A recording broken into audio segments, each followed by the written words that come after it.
महिला ମାନଙ୍କ केसरे मोस्टली आमर अंटा पेन कि आंठू पेन हमार मल्टीपल कारण अच्छी गोटे हूँ यंग एज रे पेन आ गोटे 45-50 पर जदि 45-50 पर जोटा कि मेनोपॉज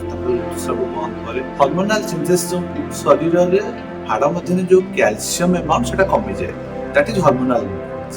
जहाँफल कि मल्टीपल जॉइंट पेन हुए अंटा बथा हुए पाद पेन हुए कांध पेन हुए गुड़ाए कारण अच्छी जदि बिलो 40 माने आमर 15-20 वर्ष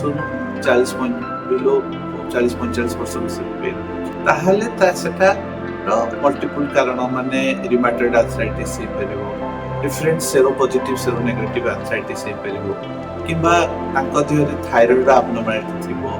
यूरिक एसिड एब्नॉर्मलिटी थिबो ए सब हेले अंटा आंठू किबा अदर मल्टीपल जॉइंट छोट छोट जॉइंट पेन चांस मिलता है।